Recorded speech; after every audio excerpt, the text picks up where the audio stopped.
give a very warm welcome to John Savage.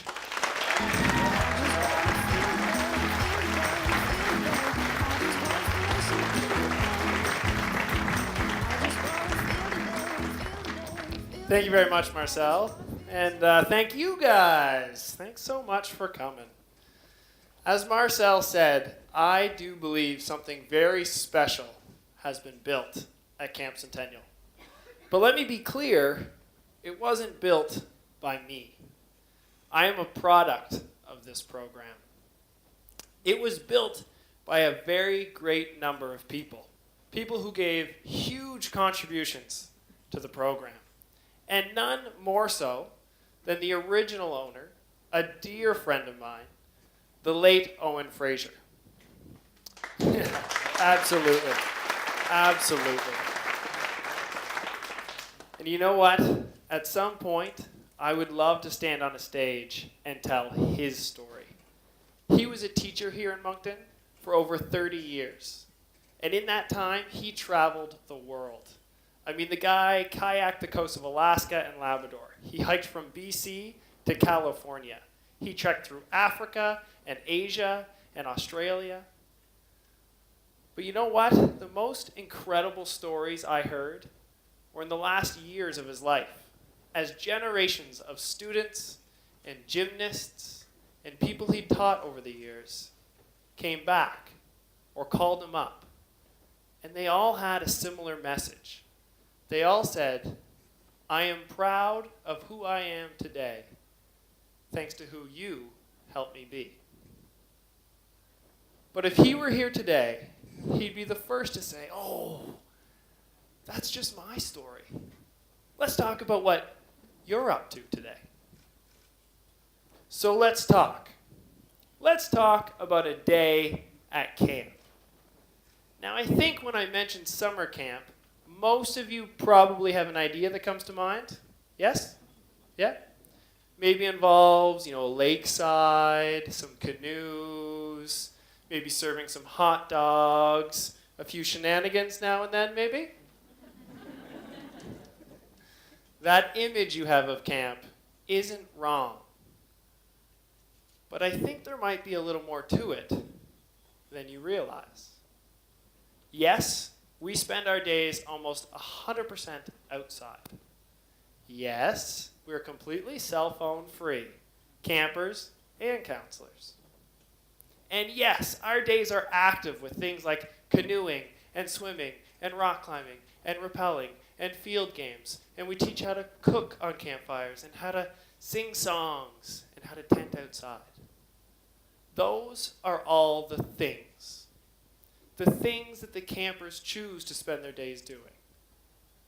And granted, they may be a little different than the things you choose to spend your days doing. And the things that fill our day matters, for sure. But who we are, while we do the things that fill our day, that's everything. So who are we? Who are the Camp Centennial counselors? Well, I think a counselor, in its most genuine and basic definition, is someone who connects with campers. And to connect with somebody is to present yourself, to show who you are, to choose to be yourself, in the hopes that by you choosing to be yourself, you're allowing that person to do the same.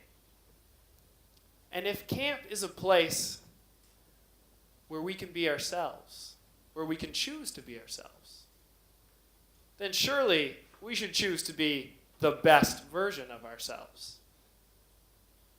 And what does that mean? We're not asking for perfection. The best version of myself is not one that doesn't make mistakes, but it is one that makes sure that those mistakes don't become habits. Because we are defined by what we repeatedly do. And this idea, it is something that we invite counselors to do. It is an opportunity for them to be themselves at camp. But it's more than that. We demand it. And we demand it because we have a responsibility to each other. A responsibility so beautifully put in a poem we often share at camp. You never know when someone may catch a dream from you. You never know when a little word or something you may do may open up the window of a mind that seeks the light. The way you live might not matter at all. But then again, it might. And just in case that it could be that another's life through you may change for the better with a broader and brighter view, it seems it might be worth a try at pointing the way to what's right. Of course, it may not matter at all. But then again, it might. Who we choose to be while we do the things that fill our day is everything. That is the message. That is who we are as camp counselors. This past summer, I had a mom come into the office to tell me a story. And it was a conversation between her and her daughter. And the mom was telling her daughter that, did you know that when John was a kid, I actually babysit John? And the little girl looked up amazed. You babysat a famous person? And the mom turns to her daughter and says, oh, you think John is a famous person? And the little girl switches from excitement to condescension. You don't know? John is world famous for his dance moves. Who we are at camp sometimes surprises even ourselves. Now that image we talked about of what camp looks like, in honesty, it's probably what most campers describe as well. Because you see, the impact that we can have on a camper is something they may not be able to verbalize. That impact that we can have on a camper is much deeper than just words. What they can probably tell you is about that time where they didn't think that they could climb the climbing wall, and then they did. Or that time where they got up in front of 300 or 400 people at our weekly campfires, and they sang a song about picking their noses. Even though that same camper might be just a little too shy to raise their hand in class. You see, this feeling they get at camp, this boldness they have, this confidence they have in themselves, it's not random. It's deliberate. This past summer, we had a little girl come to camp named Ella. And she was asked to complete the sentence, #thanks to camp, I. Her answer? Braver. It's an answer she was proud to give. And it was an answer we were proud to hear. Because you see, we deliberately use the things at camp, the activities, as conduits to teach the incredible lessons. The ones of independence, of awareness, of the power of your own attitude, and that who you are every day is a choice. And these are lessons, once again, best taught without words. They're taught in songs and skits and games and campfires. They're taught through feelings and connections. And they're a lesson that doesn't need a grade with it. Because this growth that they have, it will manifest itself in everything that they do. The way that they approach everything. And it starts when a camper is introduced to something new. And so often, as I'm sure we can all relate, when we're introduced to something new, our first reaction is, I can't do that. But we have an attitude. We have a response to that. When you say you can't, we say, it's not that you can't. You just haven't learned how yet. And this response isn't just to some things. It's to everything. Because we know that anything anybody has ever accomplished, they learned how to do. And if they learned how to do it, so can I, and so can you. Now, realistically, it may take me quite a bit longer to learn how to do it. I may never get as good at it. I may need a lot more help to learn it. But I can learn to do it. And that's a choice I get to make. And you see, when this attitude is expressed by every counselor at camp, at every turn, it creates a powerful atmosphere. An atmosphere where we are pushed and challenged beyond our own boundaries. Not because we don't have the fears. Not because we may ever eradicate those fears. But because of the connections we make at camp, maybe that message of, you should try, will be a little bit louder than that voice in the back of their head saying, I can't do that. As I said, to be a camp counselor, we must connect. And you know what? I think it's important to recognize what camp works with or looks like on a day-to-day basis. For example, even just from a numbers perspective, this past summer, we welcomed just over 1,560 campers. That's over a period of 9 weeks, meaning that our smallest week was about 140 campers, and our largest about 190. That's with a staff of about 30 people. The vast majority of which, actually everyone, except for me and one other, are under the age of 25 years old. So what that means is that as you enter our gates of camp at any given time, there are 200 people pushing past their boundaries, having a lot of fun doing it, learning what they can and can't, or should we say, haven't learned how to do yet. And as you can imagine, when we have that happening so consistently, so many people learning what they haven't learned how to do yet, it can be an awful lot of fun. But it can also involve a few tears and a few thousand Band-Aids.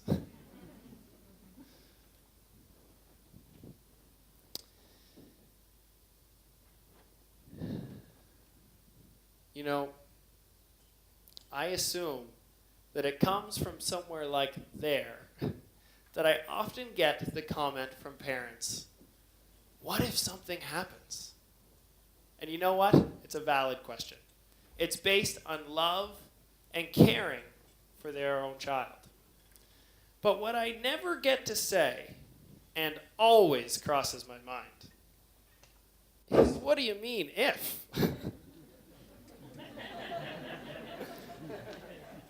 We have 200 people pushing past their boundaries. Things will happen. I guarantee it. And when they do, we will rely on the incredible capacity of the counselors we have at camp, on the foundation that we have built in these campers, on the training that we have put into these counselors, so that they recognize safety, for sure. But even more than that, they recognize that how they handle themselves in those situations is so important. The calm of their talk, the smile on their faces, those are truly valuable lessons. You see, we don't have camp despite the what ifs. We have camp because we know the what ifs are going to happen. From time to time, they're going to happen within the gates of camp. But they're guaranteed to happen in life outside the gates of camp.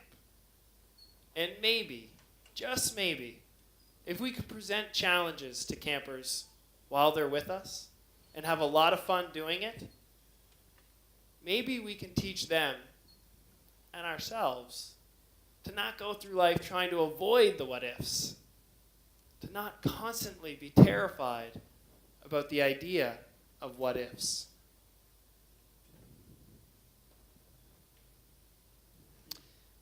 So picture camp now.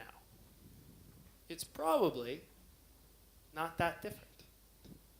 But I would hope that you realize there's more to it. All these ideals, all these ideas that I'm sharing with you, they're the same things we share to the counselors every year at our trainings. And as spring rolls around, excitement builds. And it builds and it builds and it builds. And the excitement gets so high, it is almost palpable. So that when you walk in on the first day of camp, it's an unbelievably electric feeling. And when that camp day starts, the counselors are focused. They are building a world at camp for these campers. An experience where they are learning and laughing and having a great time. And these counselors, they pour everything they have into this program. The days are long and busy. I remember being a counselor in high school, and at the end of a busy day or a busy week, the only place I wanted to be was back at camp. The people I most wanted to hang out with were camp people. And more often than not, we ended up talking about camp stuff. So much so that a lot of my friends that didn't work with me at camp referred to us as a cult. These days, the message I get is, wow, your counselors really seem to love their jobs. And they do. They really, really do. And don't get me wrong, I think camp counselor is the best job you might get lucky enough to have. But if you didn't love that job, whew, shit, it would suck. I mean, seriously, the days are pretty wild. I mean, there's a great chance you're going to be painted from head to toe blue. You're going to be pelted with dodgeballs. And as soon as summer starts, you're 40 pounds heavier. Guaranteed. No questions asked. Not based on what you're eating. Just on the fact that you're going to be carrying other little humans around at all times. So why? Why do these counselors come to us? Why do these campers keep coming back? And not usually just for one summer. You remember Vinny, the guy in the hot dog suit? He's program director at camp right now. He's heading into his 18th summer at camp. And he's not alone in that. Why? Well, I think, again, it's very hard to put into words. But I do believe it has something to do with the demands we put on counselors. You see, we do demand that they be the best version of themselves. But we don't demand it for their own well-being. We demand it for the growth of the campers. And you see, at the end of a summer, when a counselor has given so much to these campers, and they've seen these little people come in and be comfortable with themselves, learn to be comfortable with themselves, to learn to be goofy, and know that learning can be a lot of fun. An amazing thing happens. And I think it's one of those beautiful truths about life. As we give the best of ourselves to others, we receive so much.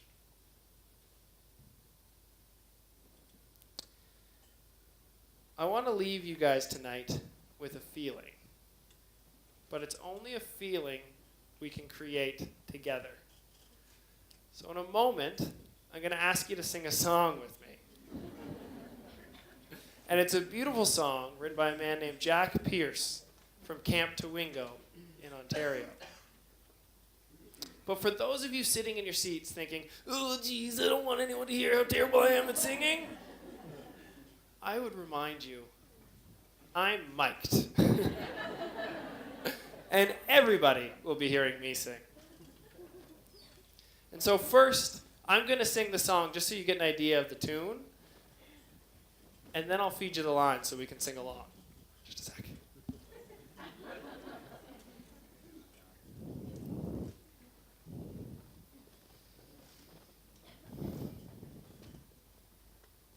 By the width of our smile, people know we are there. By the depth of our love, we show others we care. We can make a difference, you and I. We can make a difference if we try. So I will signal when you should sing and when you should not sing. Okay? By the width of our smiles, by the width of our smiles, people know we are there. People know we are there. By the depth of our love, by the depth of our love, we show others we care. We show others we care. We can make a difference, you and I.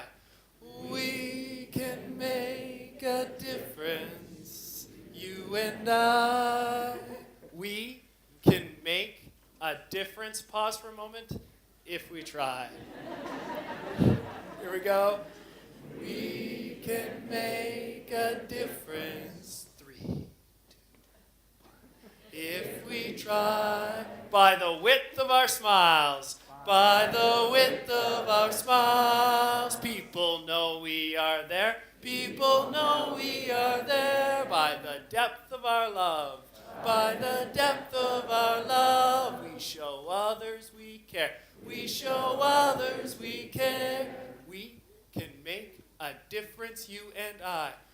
We can make a difference, you and I. We can make a difference if we try. We can make a difference if we try. Thank you all very much. Thank you. Thank you. Have a great night.